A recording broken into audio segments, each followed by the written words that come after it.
So you get inspired by beautiful comic art, you go out and buy a graphics tablet or an iPad, you download Photoshop or Procreate, you do a rough sketch, start a new layer, call it Lineart, and blech.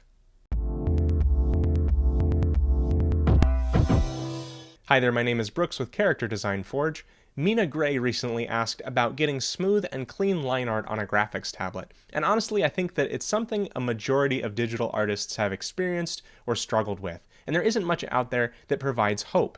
Yes, you can sort of sidestep the problem by using vectors and paths, but that really isn't what we're looking for. So I thought I could show you what you can do to improve, smooth, and clean up your line work using confidence and muscles, technique, surface, gloves, software, and tweaks. So the order we're going in starts up here in your mind, goes to your shoulder, down your arm to your hand, and into the computer. First up is confidence and muscle control. So obviously the more practice that you have with line art and trying to execute smooth lines, the better they'll be. And this starts with making confident lines, which start and end once, instead of lots of short choppy lines along the way. If you're a newer artist, you'll need to train your draftsmanship to make smooth and straight lines. An exercise that I talked about in my 5 ways to improve your drawing video that I still do every day is laying a page out straight in front of you and filling it with horizontal and vertical straight lines, then diagonal ones, and then circles of various sizes that start and end once. Don't continue to circle until it looks good.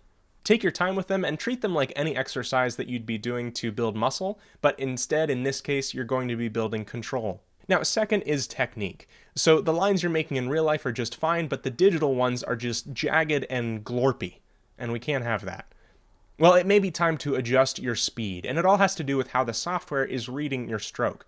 So speeding up your stroke by just a little bit will sometimes make your lines smoother, but it's important that you aren't teaching yourself to draw faster at the expense of having control over your work. You may also want to adjust how zoomed in you are on your work. You may try to zoom in further so that the full size of the stroke you're making maximizes your total surface size. Third is surface.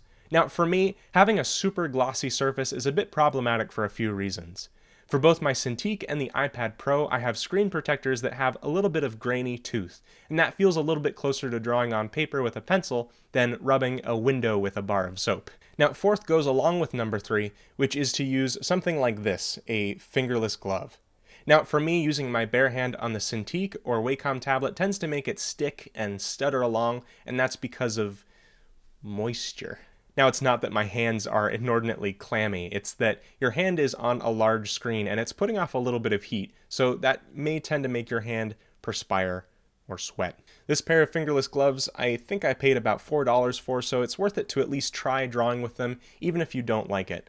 Other alternatives are cutting the fingers off of a pair of regular gloves, and there's some specially made artist gloves with material that only wraps around the bottom of your hand, but it's basically the same thing.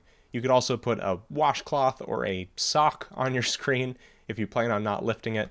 Anything really works. The fifth thing is software, and I would advocate not using this product as a substitute for properly training your draftsmanship or using it as a crutch, but Lazy Nezumi Pro is a plugin for Photoshop that helps you create smoother lines.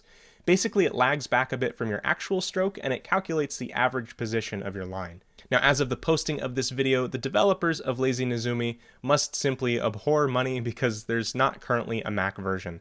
However, if you are like me and you're interested in one, they've provided this link where you can sign up to know when one is available. And I would recommend doing that because you'll add yourself to the number of people requesting it, and it may incentivize their development to see how many folks are interested in it.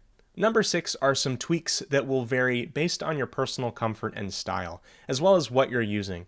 If you're using Procreate, under Settings and then Prefs, at the bottom is an option to edit your pressure curve. You can adjust it to a point with the brush that you're using so that you aren't pressing too hard to get a clean line.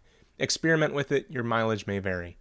In Photoshop, under the Brush menu, you may want to adjust your shape dynamics. There you can change the amount that pen pressure changes the diameter, your minimum diameter, based again on your personal setup, etc.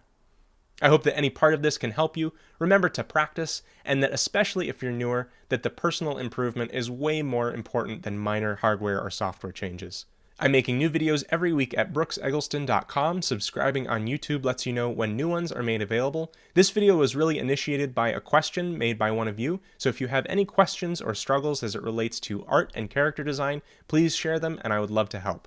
At learncharacterdesign.com, you can sign up to know when my course, Learn Character Design, is made available, and you'll also get my free ebook, The Character Design Survival Guide, which helps you with new or existing characters. Thank you for watching, and have fun creating.